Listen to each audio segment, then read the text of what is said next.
Hello, this is Christy Casey Sanders from Plan Your Meetings, and I am coming to you today to talk about Google Hangouts and give you some tips, give you some ideas on how to troubleshoot, and give you some best practices.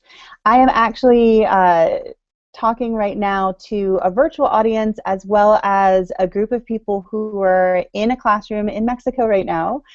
So the first question I actually have is from Denise Vajak, which is anyone here? So yes. Denise, we are here. We're coming in from all over the place. So I'm actually in Atlanta. I'm going to be sharing my screen for the majority of this. In Atlanta today, the weather is about 70 degrees. It's really beautiful and spring-like, the kind of weather where you're going to take off your shoes and just run through a field. If you're watching virtually, I would love for you to tweet at PYM Live and let me know where you're viewing from. Or if you are using the event page, you can hit the Q&A and then submit a question and let me know in that. You can use it as kind of a comment or a question field. So what I'm going to do right now is I'm going to share my screen so that I can go ahead and show you some of the things that I've been thinking about in a more structured way. What we will do is I'll go over the tips and the troubleshooting and best practices, and then we will answer questions as we go along. And after I'm done with the presentation part of it, I'm going to end the live broadcast, and then in room there should be some time for the people who are at the Site Technology Summit to go ahead and play with trying to set up their own events. And that way I can kind of stay on the line and answer questions as they have them.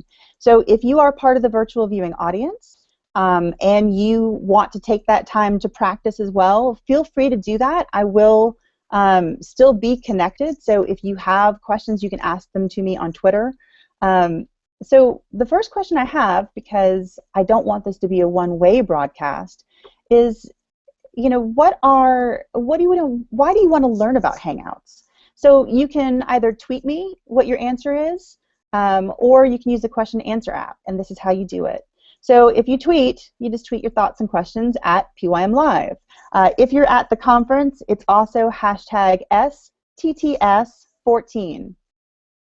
If you're watching virtually, there's this really awesome little button called Q&A, and then it'll pop open a watch screen with a dialog box, and you type in your question and you submit it, and then it appears like this to me, and I'm able to select it and answer it. So that's how you respond. So, you know, let me know where you're viewing from, because that's always really fun. And let me know, why is it that you're interested in Hangouts? So, Jeff, right now, I'm going to, if you can unmute and you can tell me a little bit, like, why are the people who are with you today interested in learning more about Hangouts? Okay.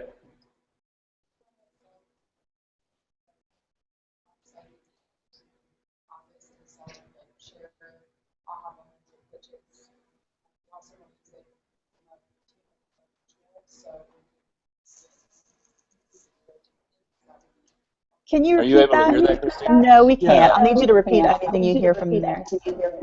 I will repeat. So they are looking at Hangout as a way to improve and enhance their internal communications, to be able to get together and sort of discuss those aha moments and things that are going on around the office. They also have remote workers, and so they're talking about using Google Hangout as a way to bring them in.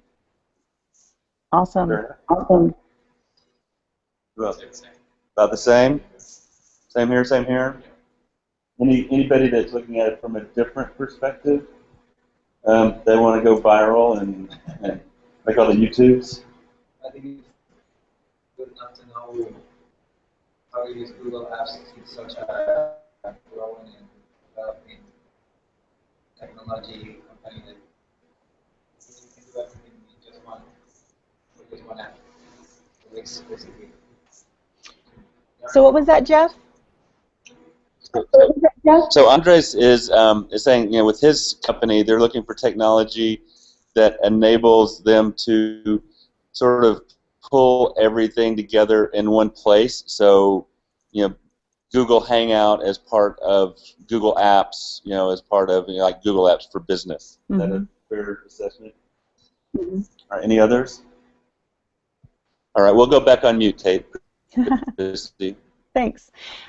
We also had a comment from Denise, who says that she wants to use Hangouts for board meetings for different organizations, also for doing webinar-style trainings with more than 10 people. So yes, I think it's really, those are all really fantastic reasons. So cool. I'm going to cover three kinds, because there are actually three kinds of video conference technologies that you can use through the Google and YouTube platforms. So the first one is video Hangouts. So for board meetings, for you know, connecting with your virtual workers, for improving internal connections, for using the whole Google suite of apps and things, Hangouts are more than sufficient for that. So there's the video Hangouts, which are kind of private. They are with a maximum of 10 participants or a maximum of 10 different computers connecting, so you can have multiple people from each computer joining on the Hangout. The second type is a Hangout on Air, and so with Hangouts on Air, you actually you've got the Hangout, all the things that a Hangout does, plus the ability to stream it live on the internet and archive it immediately on your YouTube channel. And then you have YouTube Live, and YouTube Live is really handy for if you are going to be doing something like broadcasting the content for a multi-day conference, something where you might need to train a camera on the stage and then have a separate area or more than one camera angle to toggle between. YouTube Live is actually another free tool that allows you to hang out with virtual audiences, to share content, to archive it. So basically, it's free video technology.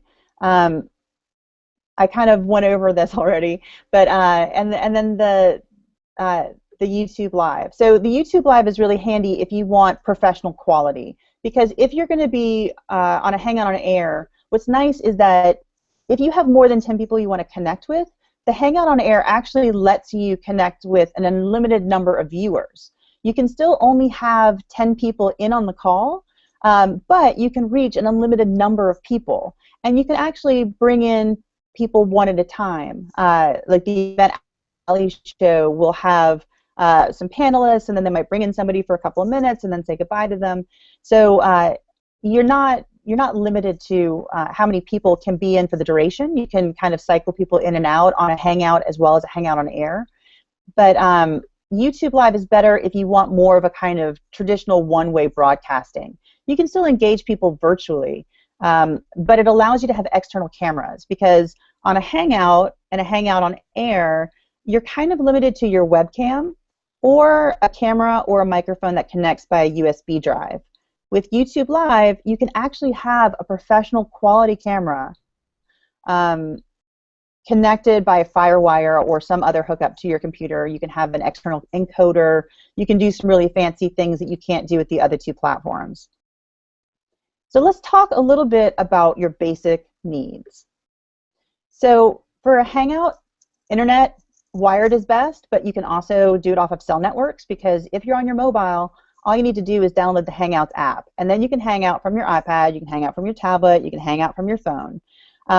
On desktop, laptop, you do need to download a plugin. So I would recommend that the first time you hang out, if you haven't done this before, go ahead and try to start a Hangout, and then see if there are prompts that happen so you can follow them and make sure you have the correct software downloaded. This is also really important for your speakers or anybody who you want to be a participant, so they don't get frustrated the day of. Make sure that they say, hey, this is how you do it. Go here, push this button, start a Hangout, follow any prompts they tell you. So that way, if you have people and you're all supposed to start like a 10 o'clock meeting, you don't have 3 people playing around with their computer trying to download to get on, and that's just a big frustration. So for Hangouts on Air, internet, wired is best. I've managed to be on a Hangout on Air where my laptop was powered by my phone's hotspot, just tethered it by a USB cable, but I would not recommend it. I've never been able to actually host a Hangout on Air with a phone tether. I've been able to be a guest and have a pretty good connection from my car, but if you're going to be hosting it, you really need internet wired is best.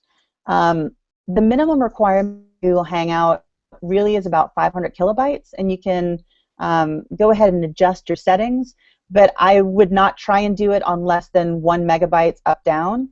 And if you have 2 or 3 that's dedicated to you, that's even better. If you have 5 megabytes up down, you won't have to worry about anything, and that's the minimum I would do for a YouTube Live. So on your desktop, laptop, you need Google Voice and Video. Not every mobile device can actually participate in a Hangout on Air. Only select Android devices, and they don't even have a list that you can download. So I would recommend that anybody who wants to participate be in front of a desktop or laptop computer. You can also use an app called Uber Conference and call people in, but if you want to see video and things like that, then I would not suggest that.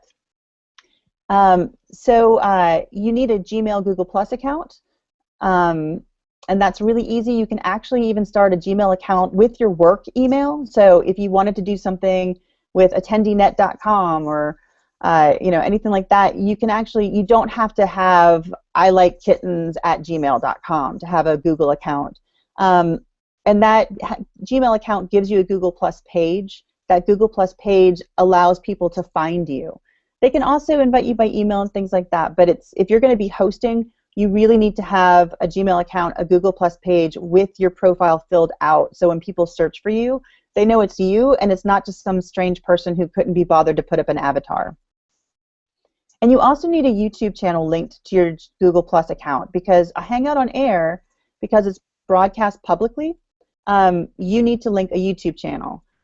When you create your Gmail account now and you get a Google Plus profile, they automatically give you a YouTube channel that's a personal YouTube channel.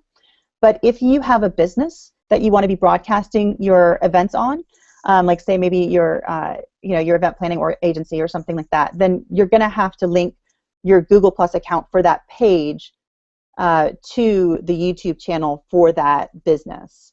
Otherwise, you'll be broadcasting things out personally, and you don't want to be doing that.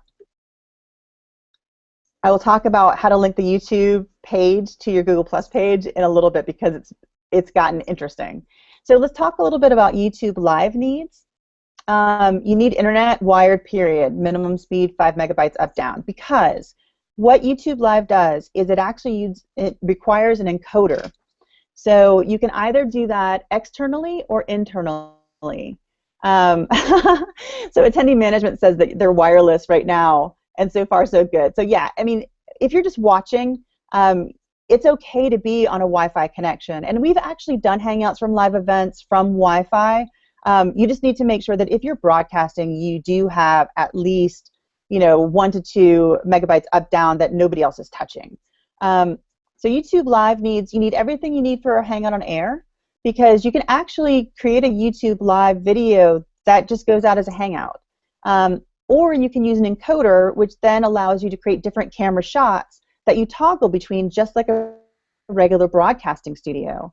I just finished broadcasting the entire content from the Green Meetings Industry Council event in San Francisco via YouTube Live and Hangouts. And I did it all by myself. I just used a little bit of software called Wirecast for YouTube.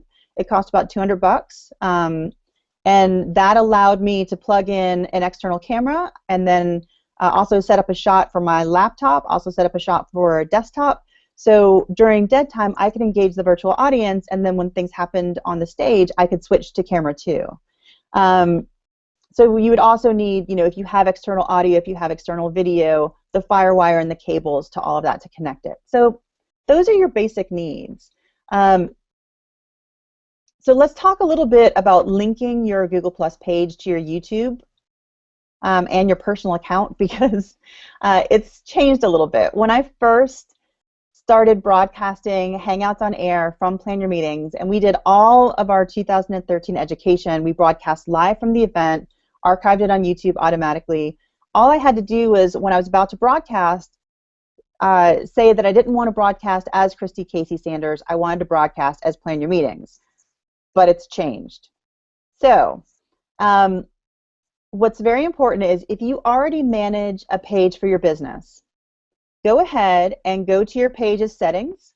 You know, it's possible that if you're a moderator, you already have, when you look at yourself, you've got different pages, and you can switch your account and go to each one.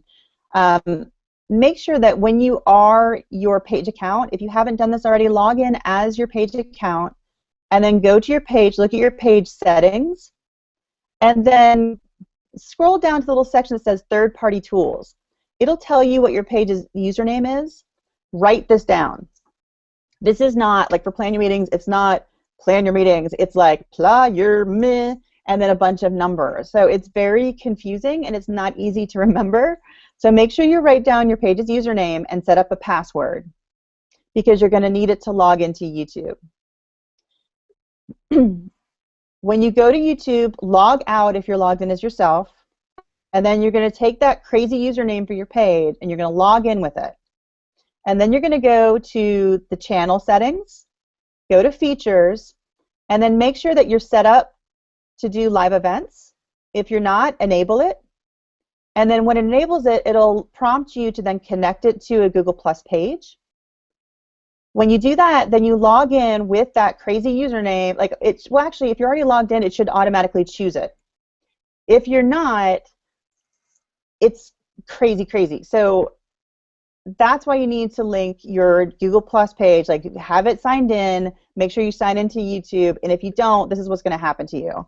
It's going to create a whole other Google Plus page that is tied to that YouTube page that you will not be able to delete, you will not be able to unlink. So, will the real Encore Atlanta please stand up? I learned this the hard way because, like I said, when I first started broadcasting on Google Plus, I was able to toggle between Christy Casey and Plan Your Meetings. And then a little bit later on in the year, I was having some trouble, and so I found that Plan Your Meetings had a username, and so I logged into YouTube with it, and I did all that, and it was fine. With Encore, I just went to my Encore Atlanta YouTube page. I switched users, so I wasn't technically Christy Casey. I was now Encore Atlanta. But when I went to link the YouTube to a page, it could not discover this because I did not know what the username and the password was. I wasn't logged in as it. So it created this weird ghost Encore Atlanta that had its own separate crazy name. And I wasn't able to unlink it. So I had a really hard choice that I had to make. I had to decide whether I wanted to abandon the existing YouTube page or if I wanted to abandon my existing Google Plus page. I chose to kind of abandon the existing YouTube page because we only had 2 subscribers. We weren't very active. It was all just kind of like fun videos. The Encore Atlanta page had hundreds of followers, and I didn't want to have to rebuild that community. So what I did is I went back, and just like I showed you before, I went to my page settings, found out my login, logged in YouTube as it, and then added that, and I had to create a whole new YouTube page, so now it's Encore Atlanta Vids. So every time I post like a really cool hangout on this channel, I have to add it to the playlist for Encore Atlanta, and it's a pain in the butt. So don't let that happen to you. Make it really, really easy on yourself because those usernames are so hard to remember and the passwords are so weird. When you switch your account, it actually gives you the ability to add an account. So do that, add an account, log in as your crazy page username, crazy page password, and that way it makes it a lot easier. You don't have to remember that password anymore, and then before you go and start your Hangouts, you can be that page, you can start it from that page, you don't have to worry about logging in or whether you're linked correctly. So those are my big tips. So do we have any questions so far? Do we have questions in room in Mexico, Jeff?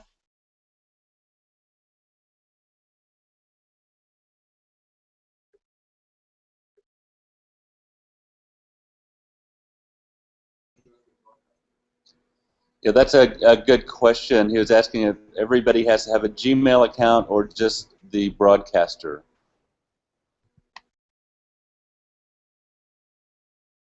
That is an excellent question, and they do. Everybody needs to have a Google account. It doesn't have to be your name at gmail.com.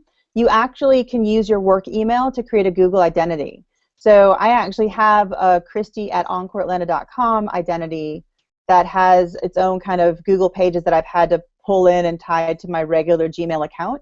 But I recommend to people that we work with, go ahead. I know you've got your personal, I like kitty cats 589 at Gmail, but go ahead and create a business Gmail account that's linked to your business email, so that when I share documents to you, you don't have to log in as your person. I don't have to remember your wacky personal thing. I can just send you an invite to yourself. Like, I actually, for Gmail, I do use my old personal Gmail for everything. So it makes it very complicated when people send me Google invitations, because I can't access it I get it in my work email, but I can't access it because I don't have a Christie at Atlanta Metro Pub account. I only have a Christie Casey. So, make sure that you, like, if you are going to use it for business, that everyone has a business account that they use, and that everybody knows what emails you're using it for, so that way it's not confusing. Or if they're only going to use their personal Gmail, if they already have one and that's how they want to roll, make sure that you know what that is. So, yes, Jeff? Yes, Jeff? We have another question.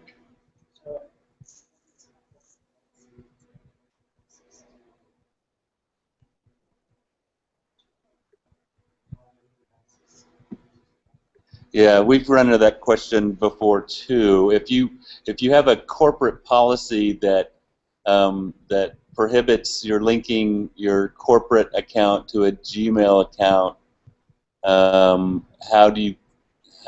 what's best practice for getting around that? We've got, for instance, we have this in the audience. I personally, deal with it in a case where like Four Seasons Hotels doesn't allow any of their employees to hook into Google at all.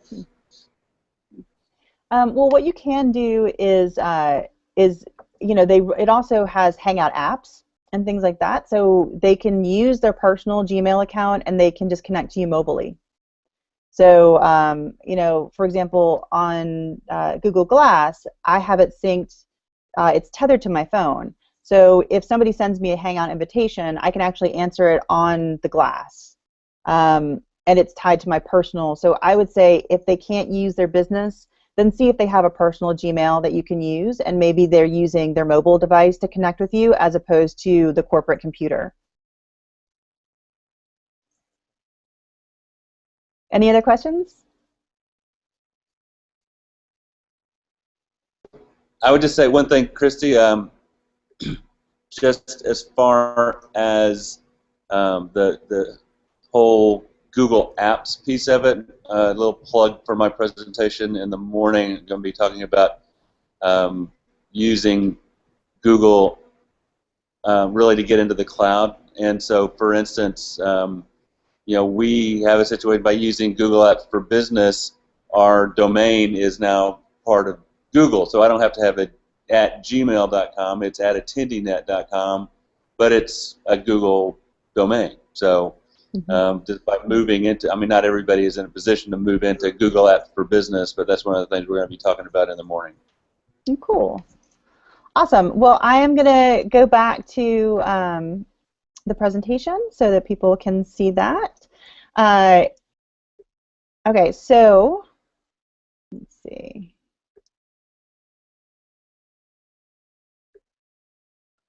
There we go. All right, so now that you know the difference, let's create an event. When you want to start a regular Hangout with people, it's super, super easy because there are lots of different ways that you can do it. You can actually go directly to your Gmail inbox, and there's this really awesome little box that says New Hangout, and you just type in your friends' names. Or when you're on your Google Plus homepage, on the right-hand side, there's a little quotation marks with this green, and that's Hangouts, and you can start a new Hangout right there. Just type in people's names.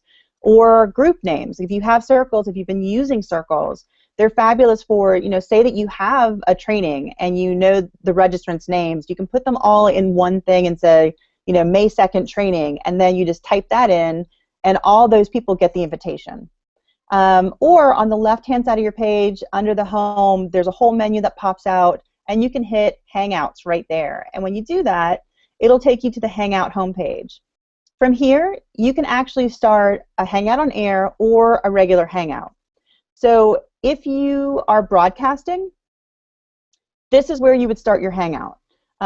If you are just hanging out with people, you've got multiple ways to do it. So, you know, if you just want to hang out with you can see everybody who's hanging out in your circle of friends right there from that page too, or you can start a conversation with other people. And I guess they pick out people that they think you might want to talk to, although I don't know off the top of my head who Rebecca is, so that's kind of bad on me. But if you want to schedule a meeting, if you want to have like your weekly sales meeting or something like that with your virtual team, I would recommend that you schedule the Hangout as opposed to just say, okay, at 10 o'clock, we're going to send you an invitation, da-da-da. No, put it on people's calendars, and this is how you do it. From your Google Plus page, you have a status, like, hey, share what's new, text, photos, link, video, event. When you hit an event, this is the dialog box that shows up. You can choose the date, you can choose the time, you can choose even what time zone you're in. And what's fabulous about that is that no matter where people are, they will then see this time in their local time zone. So you just enter it for you, and then you let Google translate for other people what time they're supposed to be showing up. Under event options, they have basic, and then they have advanced. If you want to hang out, choose advanced, and that way what happens is they'll get notifications, they'll actually have a link that they can just click and join. It's very, very easy when the event goes live for people to find it and join. If you hit show more options, this gives you abilities to, like if this is an event that you want to sell tickets to, or it's got extra materials. What's really fabulous is that you can actually share a ticket URL, you can share a website URL, you can share a YouTube video, you can share all sorts of stuff under the show more options. So that's the best way to schedule a Hangout. If you want to schedule a Hangout on air, there are two ways to do it, and this is the difference. You can schedule it on your G+ menu. So I showed you had a menu bar, you hit Hangouts, and then you see this on the left-hand side. Or you can do it from your YouTube page. You go to your video manager and you choose live events after you've enabled them, and then it gives you a very similar looking box. You know, create a new event, title, when you're going to do it, the description, the tags, that kind of stuff. And then it also has advanced settings, and that allows you to set up your encoder speed, you know, external, if you want it to be public, if you want to be private, how you want to share it. So if I'm just doing a broadcast, I always do it on the Google Plus page, because when you hit this button, it says now or later. You hit later and you create an event, and then your event pops up like the event page for this, which is really nice. You can you know, add graphics, you can share pictures. It gives people a place to land. And it looks like a real event. You can always edit the event, you can share the event, people can share the event for you. It makes it a lot stickier. It's really easy to edit and operate when you go live too.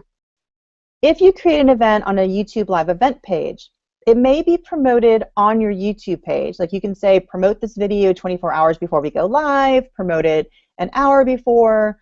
It allows you to put your tags in for the description, which you can't really do from the event page. You have to do it after the fact. So it does give you some nice marketing tools. You can share it here. You can, you know, choose more encoding options or do it quick if you're going to be doing it. It's just a Hangout. But the watch page is really ugly. It just looks like a regular YouTube page. And when people are commenting, you have to go back to this live event page and go to the control room to see the comments. You don't have the really cool question and answer app that you have with the Google Plus event page when you start the Hangout on air.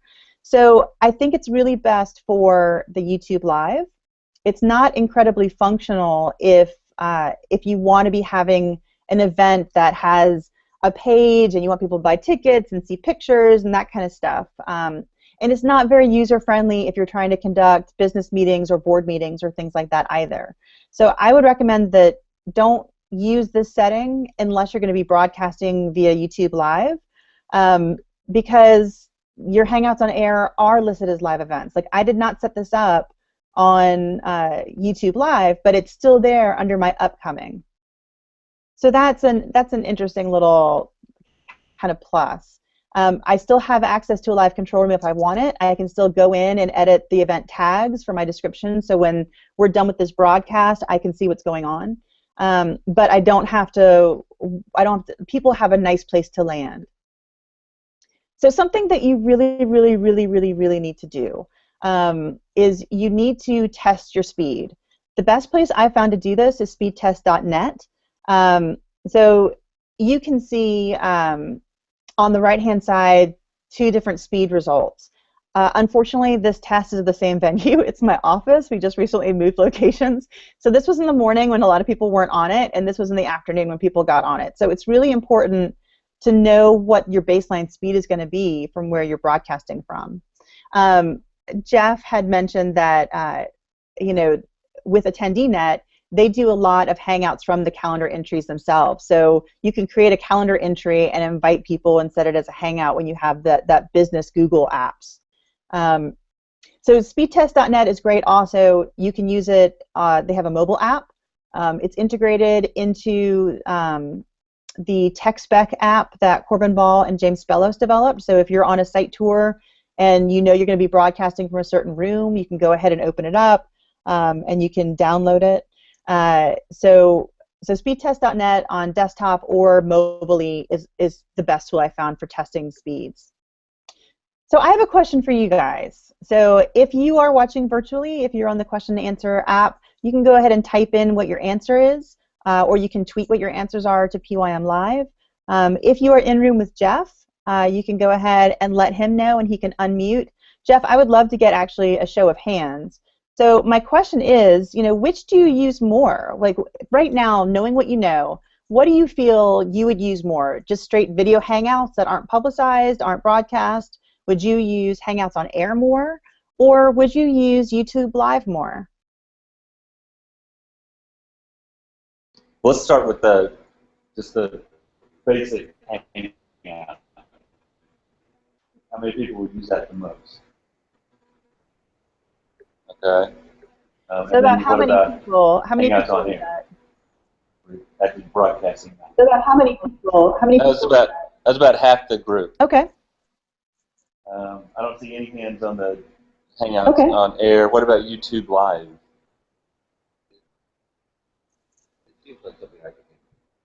The YouTube Live seems like something you handle easier. Well, we'll do a demo in a little while of just how just being able to set up a Hangout. And you were really interested. Your hand didn't go up on any of the 3. And that's because I was looking for a solution that would require it does. Yeah. No, actually, what Chrissy was saying, if everybody, you can. All you need is a Google account, and if you use YouTube or any of the other Google products, you have a YouTube account. You don't have to have a Gmail account. It's not like that. You can have your corporate account or anybody's email address can be the username, and you just set up the Google account and then the Google Plus account. So it doesn't require you to just change everything. It just requires everybody to be able to access Google. So for instance, our site Texas board has all kinds of email addresses. And when we got together, we said, okay, we're going to try this. This is a couple of years ago. And so, we just made sure everybody set up a Google account. But that's how we have all of our board meetings, everything in Hangouts, and nobody had to, really drink the Google Kool-Aid. They just needed to make, one step in order to be able to go into Google and say, okay, here I am, and be able to access it. So it's really pretty simple, and we can go through some details. Yeah, and I'm actually about to go talk about some practical applications. So if you wouldn't mind muting, I'm going to, we actually had a comment from Denise, and she says that she thinks of using this more for the video Hangouts and using the Hangouts on air.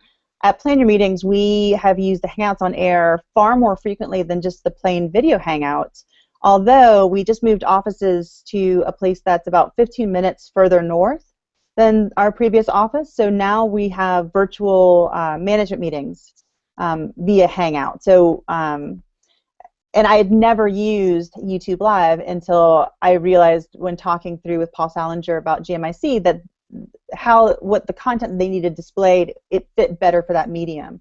So I want to talk a little bit about practical applications because just knowing what something does doesn't really help you figure out how to apply it or use it for your business or for your events. So video Hangouts. I think the majority of you are thinking about using it instead of conference calls like Jeff does.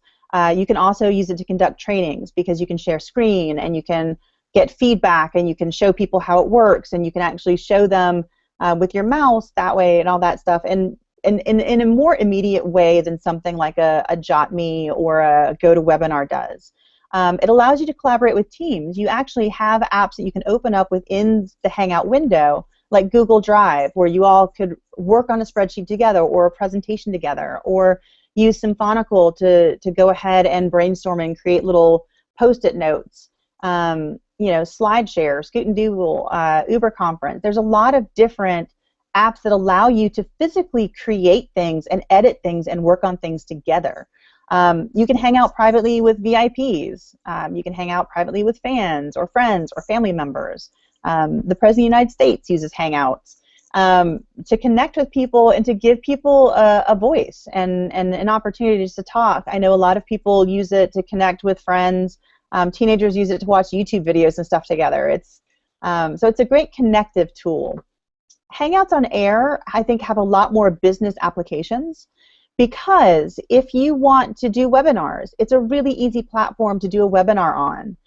It's very easy to do a hybrid educational session like this one where I have a 3-year-old, I'm in Atlanta, I travel a lot, so I like to minimize the time I spend away from my family, and so this allows me to come in and reach everybody in Mexico. As much as I would love to have tequila on the beach and hang out with y'all after the sessions are over, it allows you to bring in speakers who wouldn't normally be able to come in. There's a picture of Joan Eisenstadt from our New York event, and she was very thankful that she didn't have to jump on a plane and come in from DC.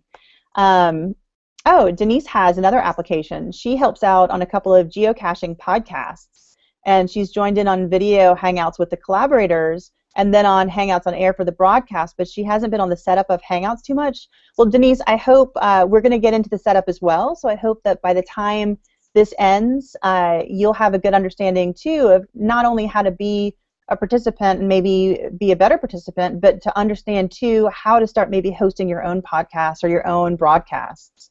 So these are great also for event promotions. You can do speaker interviews and event teasers. For engaging your community and giving them a voice. Last year there were a lot of things that happened. You know, the Boston bombing at the marathon, and you know, this huge discussion that was blowing up about whether or not hosted buyer programs were ethical. And doing Hangouts on Air or Hangouts with the community allowed us to kind of get an interesting perspective from people who weren't in our immediate circle of contributors and talk about things immediately. For Encore, we do a lot of talk shows, and we've done a few for Plan Your Meetings too, where we'll have a half hour we just dedicate to interviewing one person or a couple of different people on a topic. So those are some of the ways that you can use Hangouts on Air. YouTube Live, broadcasting multi-day conference content, hands down, this is the platform and the way to do it. If you're going to be toggling from action on a stage to a virtual moderator, this is the best way to do it. If you want to create professional quality talk shows, so if you want a free video platform where you can actually use multi-camera angles and have like intro credits and opening music and that kind of stuff, this is a fantastic option for you. It's a step above the Google Hangouts on Air. If you want to share concerts and other live events in real time, and a lot of rock and roll bands and stuff do that right now, this is a great platform for it. It's more challenging to engage people and to find out what they're saying in real time without a moderator to help you. But that's a great, but those are some of the ways in which you might want to use YouTube Live. So, you know, take a couple of seconds just to jot down, you know, now that you've heard what some of the applications are, maybe you've got some better ideas on how you might want to use it. So take a little bit of time just to kind of write down, hey, you know, I might want to try it for this or that, or, oh, I never thought maybe like, you know, kind of previewing our show and interviewing the speakers and making that a thing. We could do that now. So just take a couple minutes just to jot it down. So that way, after the session is over and you have some time to play, you can start to play with that angle and with that goal in mind. Okay, so let's take a look under the hood. Denise, this is for you. So on your Google Plus event page, there are 3 magic buttons. So there's the start button, which is really awesome because it allows you, the organizer, to know how to start your Hangout on air. So you just hit start to begin. There's a trailer button. So if you're an attendee and you come to this event page and you push the play, normally it's just kind of like a big shadowy image of your page avatar. But if you add a trailer, and you can just add a trailer by inserting a YouTube URL, by uploading a video, or just uploading a picture, and it'll tell you like how big the picture has to be. So you can't use like a little short square picture. It's typically, the size that you have for your Google Plus profile is the same size that you need to use. And I can't remember it off the top of my head exactly, but I believe it's about 1190 pixels by 720. Or you can add a video. So that way when people come to your page before the event actually happens, they can hit that and watch a little preview or see the picture instead of just a big blurry avatar. And this Q&A button, when you hit the Q&A button, it actually it enables people to ask questions during the event. So they can actually submit questions before the event begins. For example, Denise actually submitted a question before we started broadcasting to make sure that somebody was here because we were running a little late. But I love it because it makes it very easy when people are actually watching. Then they're given the option to ask questions, and they just pop it open and they can see it when the video is done broadcasting. Then on YouTube, it has a little thing that says, live questions are being asked, and they can click on it and they can actually see all the questions as they're being asked and answered. So I think it's so smart. So when you hit the start button, you don't have to worry because you're not broadcasting yet. The start button is just to open up the video screen so you can test your sound, your audio, invite people in, get set up, fix your little nameplate, and do all that stuff. So this is what happens when you hit the start button. You see a little thing that allows you to invite guests. Now before, when you created the event, you invited people to watch the event. Here is where you invite people to join the event. And that's where speakers get really confused because they go, I RSVP'd yes to this event and I can't get in. Well, that's because you have to send them a separate invitation. So you can either do it at the beginning or you can skip it. It reminds you, who it's being broadcast by, what YouTube account it's going to be on. And you can require, like if you're opening it up to the hundreds of people and the first 10 people to accept get in, you can require them to be 18 for legal purposes. So this is the screen. You just see kind of a blank screen. There's a start broadcast button at the very bottom. You're the only person in there, so it says you. And then they've got this little thing in the bottom that tells you how many people are viewing live and links. So if you click the links, these are your promotional links. So if you want to tweet out, hey, we're about to have an event, you can tweet this out. Afterwards, hey, this is where this is going to be archived. If you want to embed it on a page, like a web page or a blog or something, this is the embed code. If you forget to get these or share these while the broadcast is happening, don't panic, because on your event invitation, they're right there too. So I would recommend, if you're about to do a broadcast and you want to let people know about it, share these links in advance. Share them with your speakers, share them with everybody who you want to know about it. Share it on social media. Google has made it very easy. It used to be that the links were only inside the window and there was no way to kind of do pre-promotion for it. But they added the event pages, they added the question answer app. It's really awesome. Oh, a note, if you do not hit the Q&A button on your event page prior to broadcasting, or then people will not be able to ask you questions.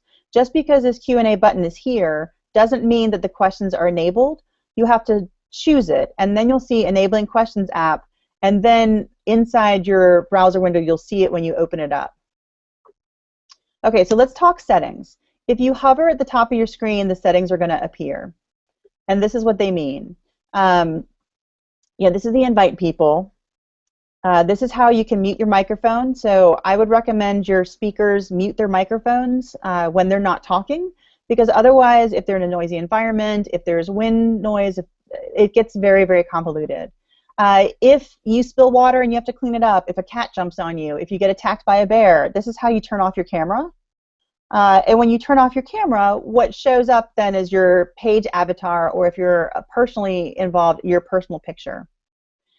This is settings I call the daisy wheel for my speakers because that's the only thing they seem to understand. Oh yeah, so right now as a presenter, Jeff has just put on his, he's turned off his camera, so now I see his pretty face instead of the conference room in Mexico.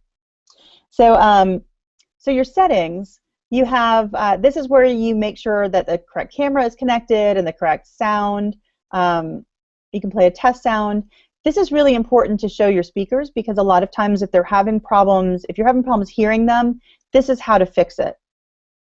You also have these little controls where once somebody else joins, like here I joined this twice, once on my mobile phone and once on my computer. So there's a little arrow button, and you can use that if somebody is too noisy, or if they're being rude, or if you want to turn off, if you want to hide them from the broadcast. This gives you control over your guests, so you can mute them, you can eject them, and you can eject them without banning them too, which is very nice. So you'd be like, I don't like you right now, but I might want to talk to you later, so I'm going to eject you but not ban you. So that's how you control it. So if you have multiple people here, you can kind of toggle them on and off.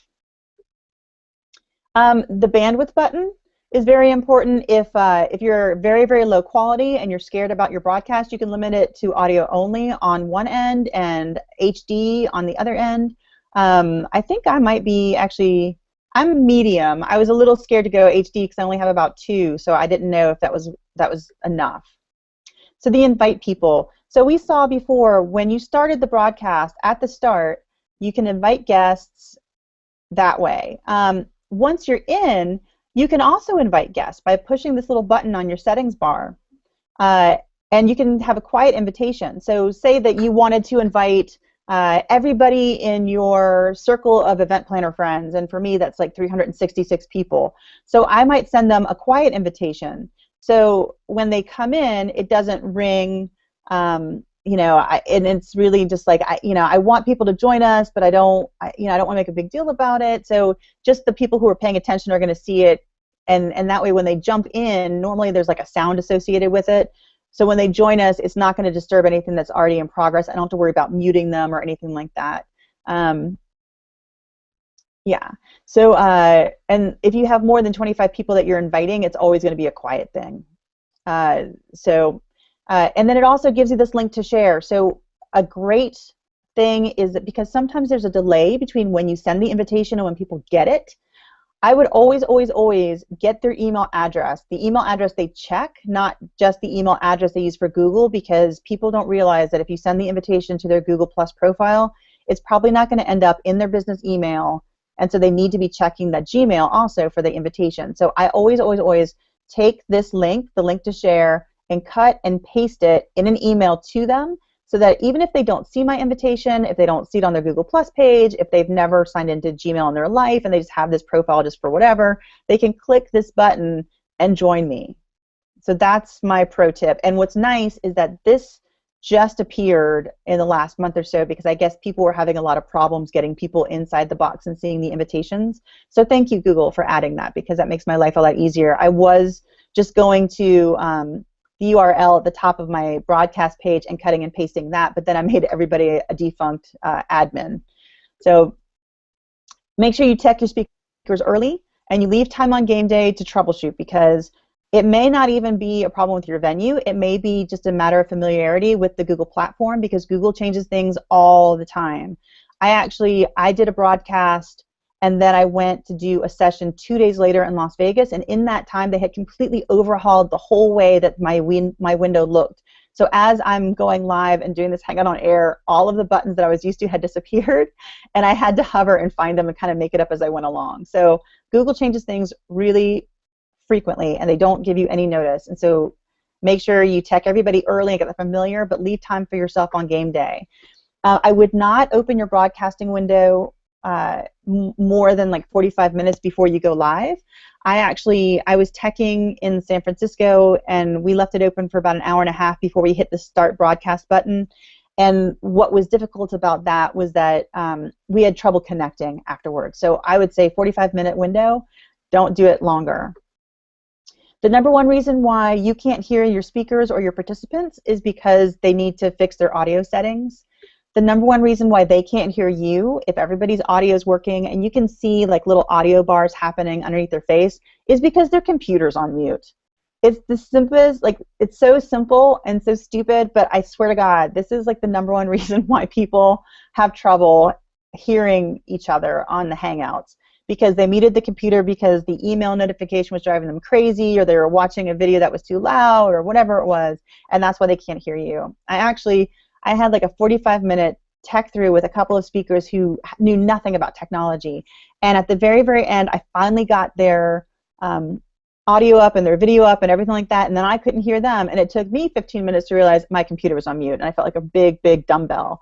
So, so I would say always make sure that when you're teching through with people, have them on the phone. So if they get in and you can't hear them and you can't see them, you don't have to try and pantomime or write notes or anything stupid like that, or try to explain where the chat window is.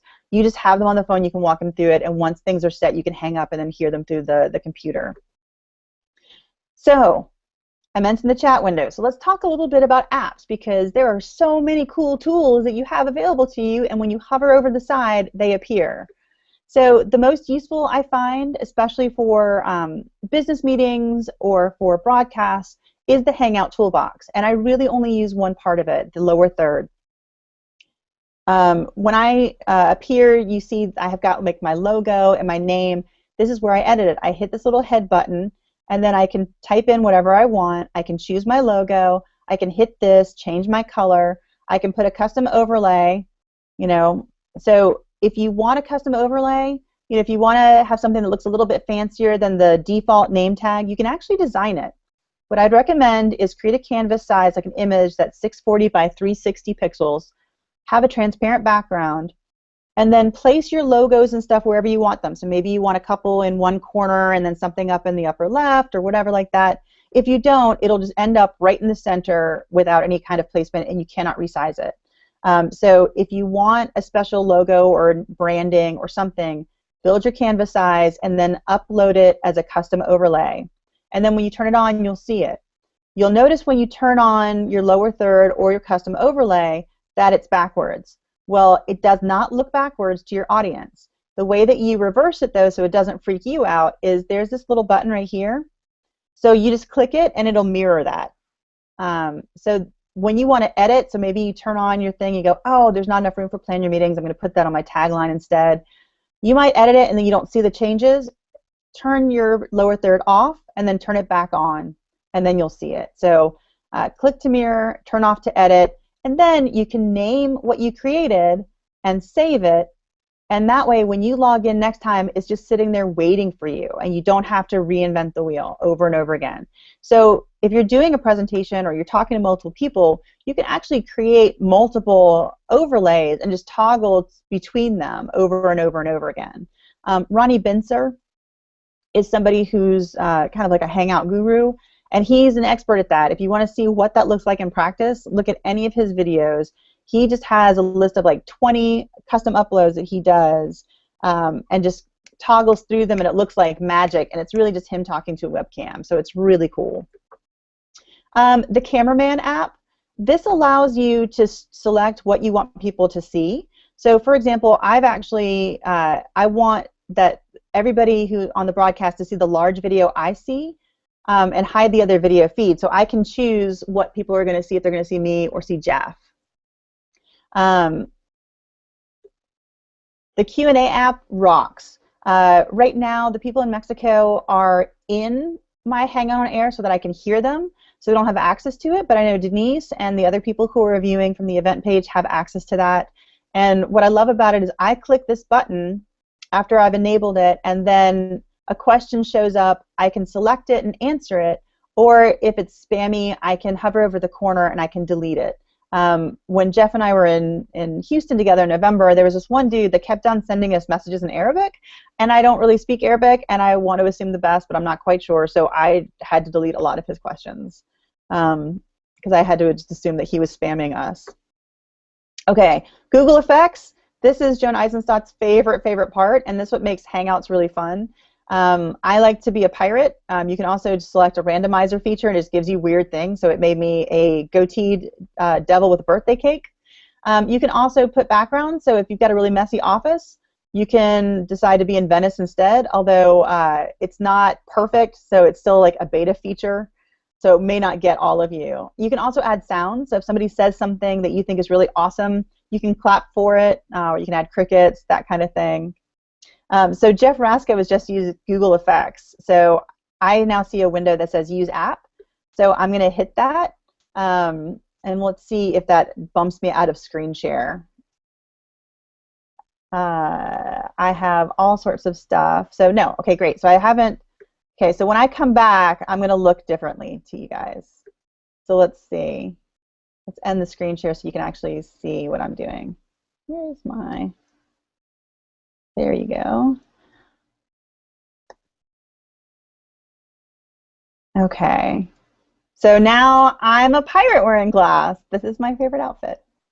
So what I found that's really interesting too is that if somebody's sitting next to you in the Hangout, like say that you're sharing your laptop with somebody for a business meeting, if you look at the person really fast, like this, your outfit will then go onto them until they look at you really fast. It's kind of a fun game to play because Google actually syncs your eyes to what you're wearing. So if it can't see your eyes, and I'll show you guys what Jeff looks like right now because he's just playing around. So he's a king with a birthday cake. Hey! I realized that. So when I'm with my brother or with my dad, I like to get tiaras and things like that, and then quickly put it on them before they can get away from me. So that's a little thing with the thing. So let me see if there's something else fun that I can do for you. Yay! So that's Google Effects, and so you can remove your effects and stuff like that. So I'm going to go back to the screen share and show you all some other apps. Let's see. That's what I want. Alrighty. So there's also the control room. The control room is really, really handy for muting guests in noisy environments. It shows you everybody who's there, and then it shows you, gives them the option to mute their camera, mute their microphone. But video mute you cannot turn off for mobile users. So if you've got somebody rude on a cell phone, you're going to just have to eject them. But even if you don't turn on the control room, you can still control them from that little box on the bottom of your video screen. So chat window. Chat window is really handy for sending private messages between people, sending links to your speakers. The screen share is what I'm using right now to show you my desktop. You can take pictures, and when you take pictures, this is actually really cool. If you take pictures of the event while it's happening, they automatically show up in the viewing window so that you and your speakers can access them. And you can choose to actually send them directly to, well, they automatically go on Google. They automatically get archived on your event page. And what's neat is that you can then, you can download them, you can use them for other marketing purposes and things like that. So other apps, there's YouTube, there's Google Drive, there's Uber Conference, but remember, if you want people to be able to work on the same Google document as you, if you want them to see the same YouTube video that you see, if you want them to be able to use any of the collaboration tools, they have to also download or allow that app, because if they don't, it's not going to be available to them, and you'll be sitting there being like, hey, join me in Symphonical, why aren't you contributing ideas? And they're like, oh, I can't see it. So so don't do that to people. And then when you're ready, after you finish playing and setting up everything you want to set up, hit that button, start broadcast. And then don't forget to hit it again. It turns red after you hit it, and it says stop broadcast, and then you stop it when you're done. So are there any questions so far on kind of setting things up and getting things ready for your broadcasts? If you're viewing virtually, you can either use the question and answer app, or you can tweet at PYMLive. My friends in Mexico, you guys can go ahead, and if you have them, Jeff, you can unmute them.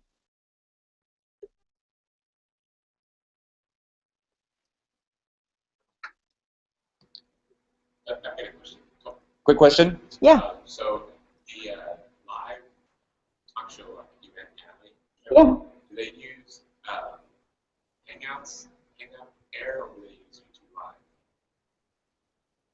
Event Alley, what do they use? YouTube Air? I mean, YouTube Live or Hangout on Air? We just did a live broadcast of Event Alley. From our PYM Live Chicago show, and what they do is they set it up as a regular Hangout on Air.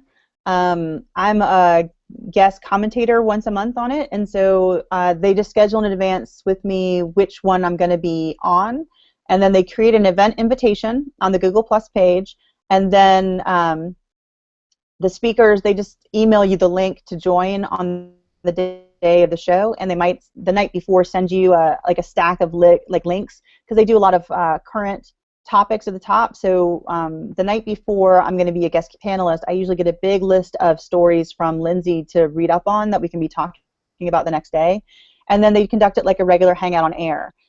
They use a USB mic that is very, very specific and directional, and so they use that as their audio. It's a USB port.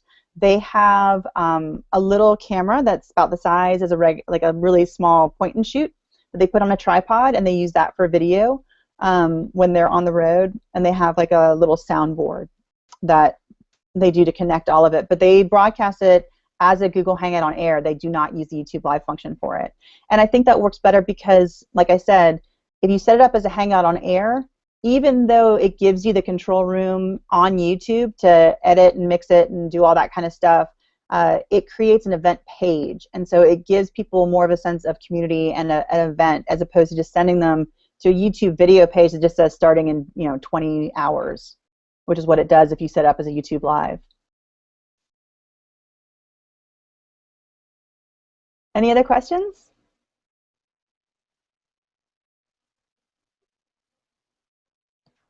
Other? No? Okay, so I'm going to go back, and then I want to give you guys some prep tips. So let me get my screen share. Here we go. Great.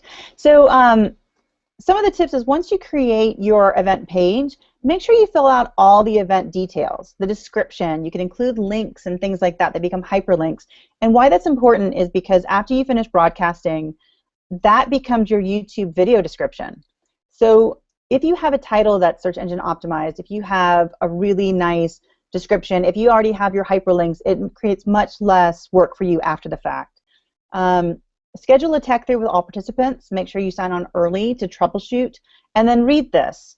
It's a Google tips like how to hang out, plus at the end of the article there's a PDF that you can download to hand to speakers or to send to people. It's at easy.com/HOA tips. So easy.com/HOA tips. It's something that I wrote for Plan Your Meetings because the platform was shifting so radically. And so I created it as a case study because after I had broadcast the first, I think, 5 or 6 events, and then there was a marketing magazine that's digital that wanted to reprint it, and so I went back and edited it a couple of months ago. So so I think that's also a nice takeaway or handout for you guys to kind of look over, and feel free to figure out if there's things that you want to add. Just let me know at PYM Live if after reading that, if you have tips or questions or things that you would like to change up on it, because I do touch it pretty often. Okay, so what happens after the event? So now your video is on YouTube, yay! But you still have an event page, and you still have a community that you need to engage. So here's some things to be thinking about. You can go into your video manager on YouTube and then edit this video, and that's what I'd recommend doing, rather than just going to the page and trying to edit it from the page where it's playing. You can actually, maybe you didn't have the camera angle that you wanted at the very beginning. You could, or somebody said something that was rude or bad, you could actually go in and edit your video. You can cut out segments, you can start it at a different time, you can end it at a different time, like maybe you forgot to hit the stop button and there was 5 minutes of you just chatting with the speakers afterwards when you didn't realize you're still on camera. You can go in and edit that afterwards. You can also add annotations, so things that pop up that take people to different websites or things like that. You can edit the title, you can edit the description, you can add tags so that people can find it. You can share it on social networks. You can add it to playlists. This is one of the videos sessions that I broadcast for GMIC, and so it's also on the GMIC playlist. So I had one short URL that I could give everybody, and that way they could find all the videos that we broadcast, all the things that I uploaded to YouTube from my class, and that kind of stuff. So I would recommend, if you have a hashtag, if you have a conference, and you have multiple videos that are on YouTube, if you had some kind of competition or whatever, always make a playlist so things are easy to find and things are easy to share. You can even add music. You can, make the video better. There's filters and things like that. So YouTube lets you do all of these things for free. There's also, underneath the channel settings, there's something that's called creation settings. And you can actually go back in later and take multiple videos that you've made and create a highlight reel to create a brand new video. So that's another thing that's really awesome in the creation tools. So like I said, the playlists are really awesome because the playlist you can actually share. Anybody who subscribes to you, they get the like whenever you add something to a playlist, they find that too. And it's a really great way of just kind of aggregating content. So I did not make all 27 of the videos that are in this playlist. Some of them were actually recaps that were cut in the moment by Snappy TV and broadcast on a different channel, but they're in here as well. The glass videos are up here, the broadcast, the Hangouts that we did. So, so your playlist can also include stuff that's created by your community. One of the reasons why people don't like to use Hangouts on Air for webinars is because they feel like it makes it difficult to have people's contact information. You can still actually gate it and have them register through Eventbrite or some other registration platform, so you have questions and all the contact information you want, and then they only get the link to view once they register. But if you open it up and you make it public, you can still capture information from your viewing audience. And you do it by, if you hover over somebody's name, it gives you an option to add them to a list. You can create a new circle and name it whatever you want, and that way, say maybe, this is specifically Hangouts, I can create a circle with everybody who's watching and create a new circle that's just for that, so the next time I want to talk about Hangouts, I can notify just them. So are there any other questions? Things like ways to kind of share or market the event or things that you need to do in post?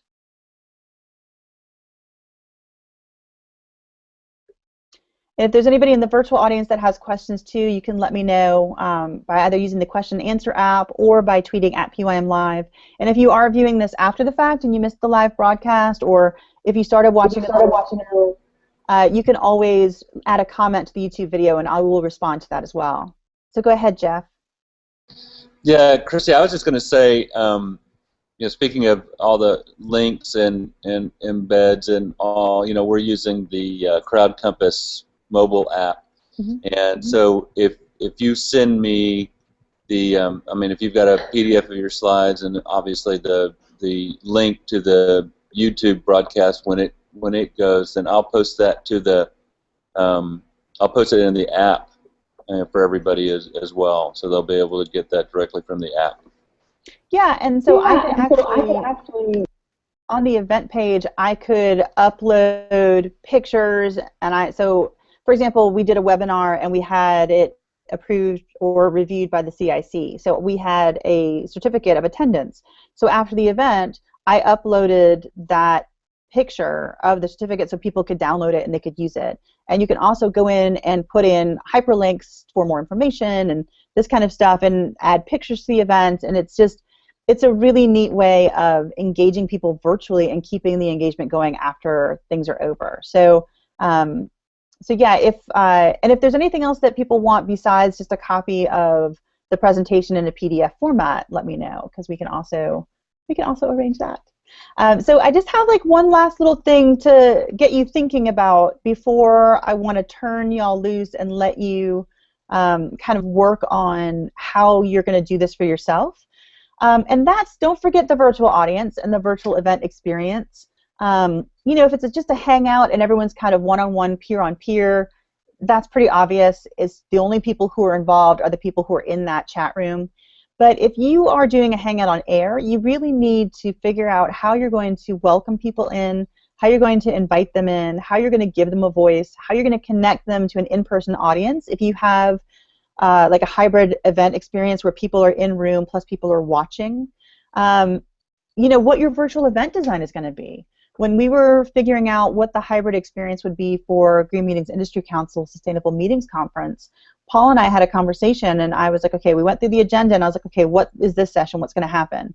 What are they doing? Is there going to be any kind of time where people are breaking into group exercises? Okay, well, what are they going to be doing during that time? Is there anything that's visually interesting, or do we have to come up with other content for the virtual audience to be doing, or other activities that the virtual audience does while you guys do this? And in that way, we were able to eliminate dead time. So, you know, this session started about 4 minutes late.